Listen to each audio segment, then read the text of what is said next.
register, and also it's part improvised, because as you saw from the program, it was a different order, so we try also to improvise based on the arrival of our guest. So the next two speakers are Adelita and Mia Fuller. Adelita will give a lecture performance. She's an artist, and she's also a pedagogue interested in anarcho-collectivism, theater and law, and urban studies. And she organized workshops, produced publications, radio broadcasts, archives, and exhibition. Work focused on using non-competitive pedagogical models through the framework of contemporary art. Tonight, part of her lecture performance will be also this combination of Italian and English, just to continue the complications. Is there anything else that I should have mentioned? Yeah?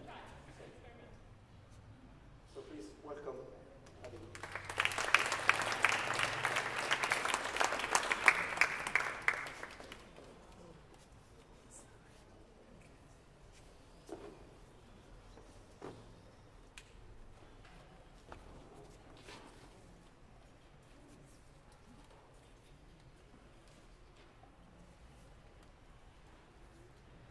Number 1, we, whose names are subscribed, do, in the name of all the poor oppressed people in England, declare unto you that call yourselves lords of manors and lords of the land, that in regard the King of righteousness, our Maker, hath enlightened our hearts so far as to see that the earth was not made purposely for you to be the lords of it, and for we to be your slaves, servants and beggars. But it was made to be a common livelihood to all, without respects of persons, and that your buying and selling of land, and the fruits of it, one to another, is a cursed thing, and that was brought in by war, which hath and still does establish murder and theft in the hands of some branches of mankind over others, which is the greatest outward burden and unrighteous power that the creation groans under. For the power of enclosing land and owing propriety was brought into the creation by your ancestors by the sword, which first did murder their fellow creatures, men, and after plunder or steal away their land, and left this land successively to you, their children. And therefore, though you did not kill or thieve, yet you hold that cursed thing in your hand by the power of the sword. And so you justify the wicked deeds of your fathers, and the sin of your fathers shall be visited upon the head of you and your children, to the third and fourth generation, and longer too. Tell your bloody and thieving power to be rooted out of the land. 2. And further, in regard a King of righteousness hath made us sensible of our burdens, and the cries and groanings of our hearts are come before him.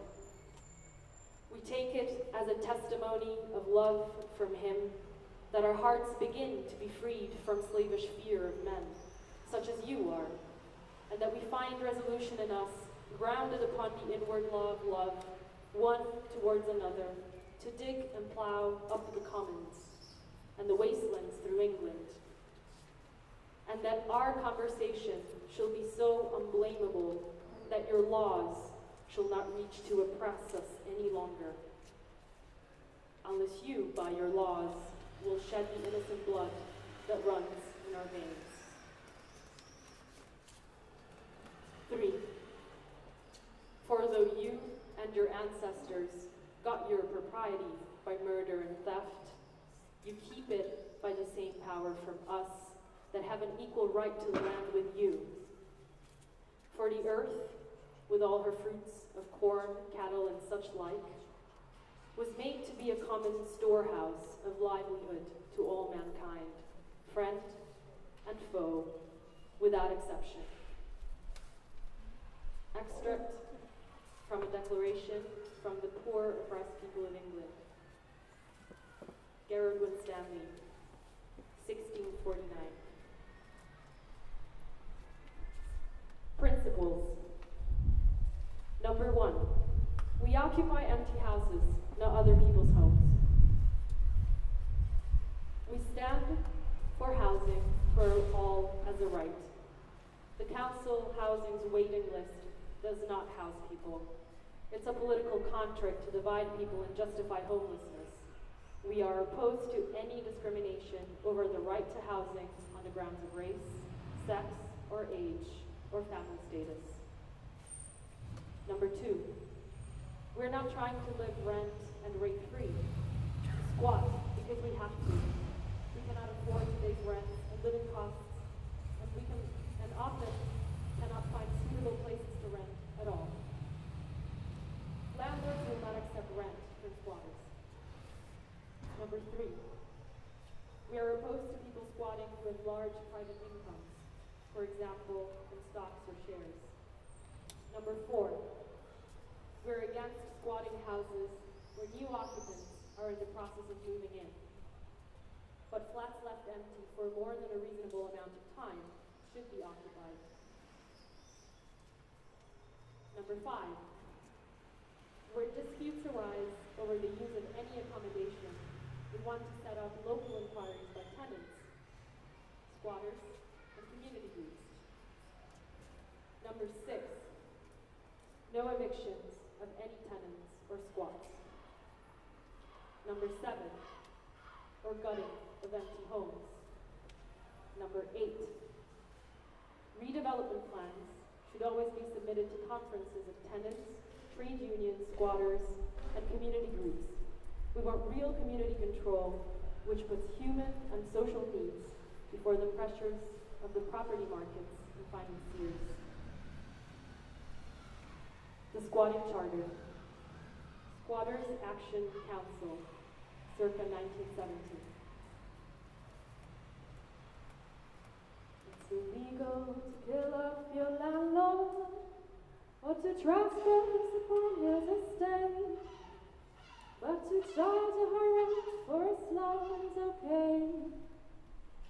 To condemn 2 adults and 3 children to stay in a hovel that's rotten and damp with decay, it's a thing that's perfectly legal. It's illegal if you're a traveler to camp by the side of the road. It's proper and right for the rich and the great to live in a mansion or own an estate. It was got from the people by pillage and rape. It's a thing that's perfectly legal. Legal, illegal. Ewan McCall, 1976. Law number 10.257, July the 10th, 2001. This law regulates Articles 182 and 183 of the Federal Constitution. It establishes general guidelines for urban policy and other measures. Chapter 1, General Guidelines. Article 1. The provisions of this law will be applied in the execution of urban policy, which is the subject of Articles 182 and 183 of the Federal Constitution. For all effects, this law, known as a city statute, establishes norms for public order and social interest, which regulate the use of urban property in favor of the common good, safety, and well-being of citizens, as well as environmental equilibrium. Article 2. The purpose of urban policy is to give order to the full development of the social functions of the city and of urban property through the following general guidelines. Guarantee the right to sustainable cities, understood as a right to urban land, housing, environmental sanitation, urban infrastructure, transportation, and public services, to work and leisure for current and future generations. Democratic administration by means of participation of the population and of the representative associations of the various segments of the community in the formulation. Execution and monitoring of urban development projects, plans, and programs. Ordering and control of land use in order to avoid A, the improper use of urban real estate. B, the proximity of incompatible or inconvenient uses. C, the subdivision of land, construction, or excessive or improper use in relation to urban infrastructure. D, the installation of developments or activities that could become centers that generate traffic without a provision for corresponding infrastructure. E, the speculative retention of urban real estate, which results in its underutilization or non-utilization. F, the deterioration of urban areas. G, pollution and environmental degradation.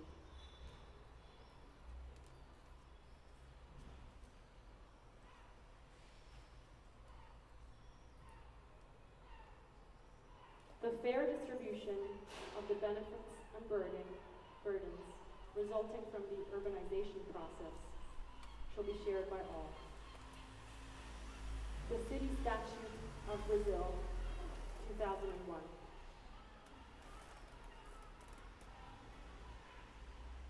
In the month of July, in the year of 54, there was lace on the roof, there were holes in the floor, there were rats in the cellar, we didn't have a cent when the landlord came and put up the rent.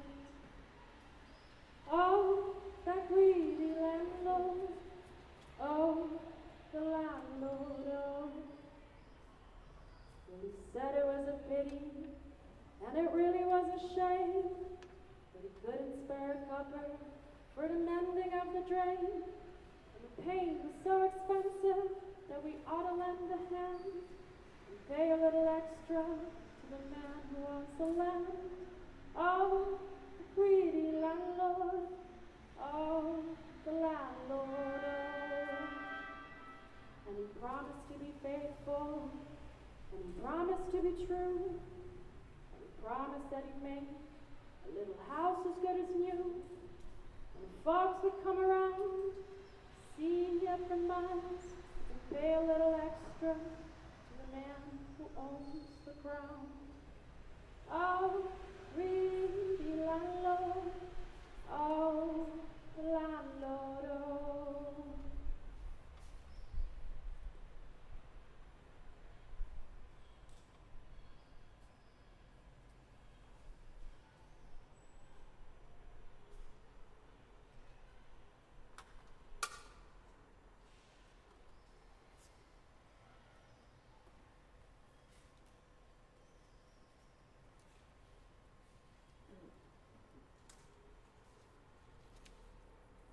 La Giunta, su proposta del Sindaco, dell'Assessore al Patrimonio, dell'Assessore alle Politiche Urbane, Urbanistica e Beni Comuni, premesso che l'articolo 118 della Costituzione italiana prevede che Stato, Regioni, città metropolitane, province e comuni forniscano l'autonoma iniziativa dei cittadini, singoli ed associati, per lo svolgimento di attività di interesse generale, sulla base del principio di sussidiarietà, e che, in particolare, in base a tale principio di sussidiarietà, la partecipazione attiva dei cittadini alla vita collettiva può concorrere a migliorare la capacità delle istituzioni di dare risposte efficaci ai bisogni delle persone e alla soddisfazione dei diritti riconosciuti anche a livello costituzionale. L'articolo 8 del decreto legislativo 18 agosto 2000 numero 267 al comma 1 stabilisce che i comuni, anche su base di quartiere o di frazione, valorizzano le libere forme associative e promuovono organismi di partecipazione popolare all'amministrazione locale. I rapporti di tali forme associative sono disciplinati dallo Statuto, mentre il comma 3 recita, tra l'altro, che nello Statuto devono essere previste forme di consultazione alla popolazione nonché procedure per l'ammissione di istanze, petizioni e proposte di cittadini singoli o associati, dirette a promuovere interventi per la migliore tutela degli interessi collettivi e devono essere, altresì, determinate le garanzie per il loro tempestivo esame. Lo Statuto del Comune di Napoli, al titolo 2, prevede forme di partecipazione all'amministrazione comunale da parte dei cittadini, sia come singoli, sia in forma organizzativa ed associata, a tutela degli interessi pubblici, collettivi e diffusi. Il Comune di Napoli delibera l'approvazione di una procedura che abbia come finalità quella di valorizzare beni del patrimonio comunale che versino attualmente in uno stato di inutilizzo o di parziale utilizzazione e che la collettività percepisce come beni comuni, in quanto potenzialmente idonei ad una fruizione collettiva per il soddisfacimento degli interessi generali.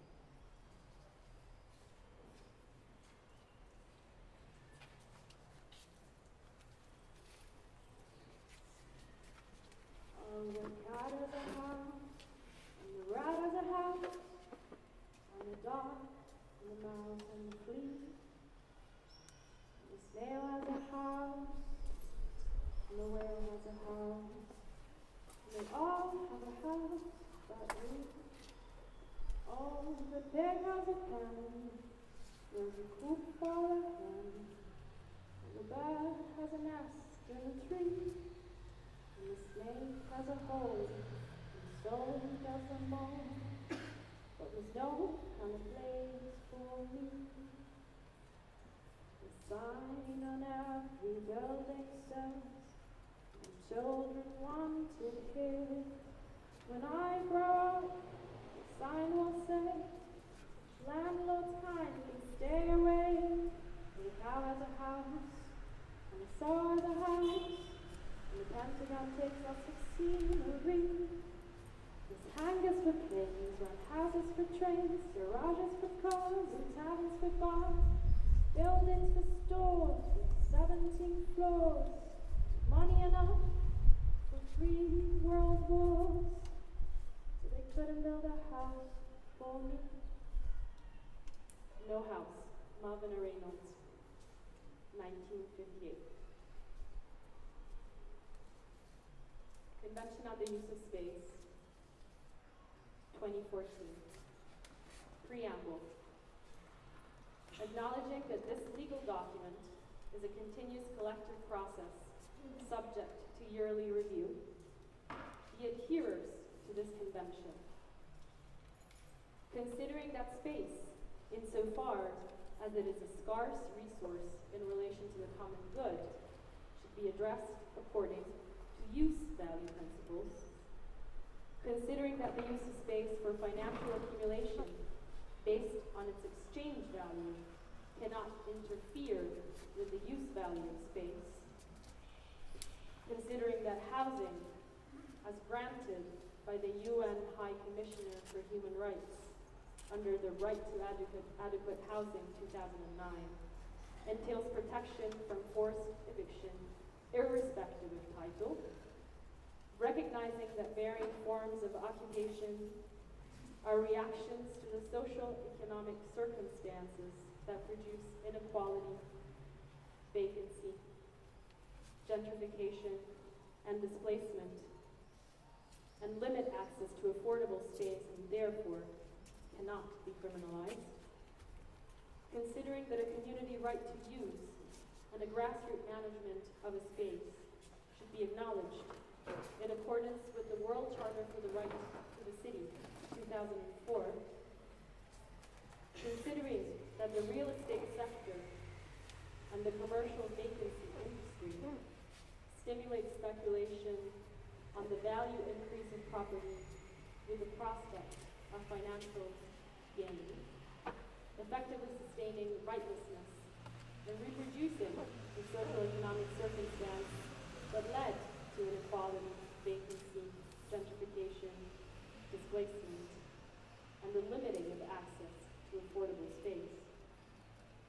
Considering, furthermore, that detailed knowledge of public and private real estate development, including plans, urban impact assessments, transparency in contract awarding, should be publicly accessible to provide for accountability and effective tools for arbitration, allowing for local communities to utilize the right to challenge.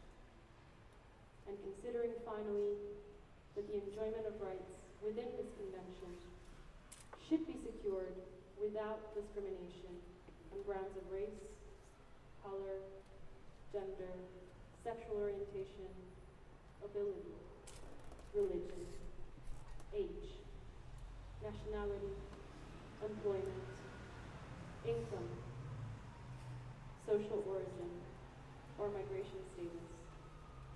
Agree to the following.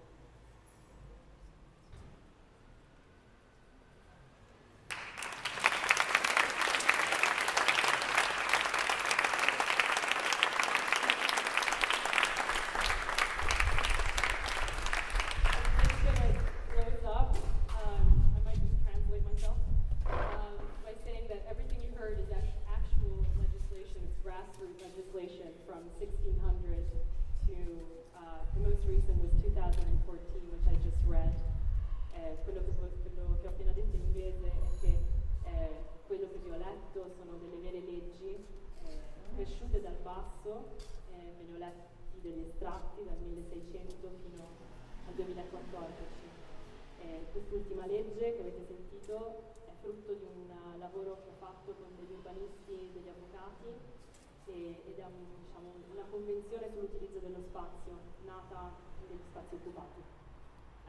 Just to finish off that bit of English.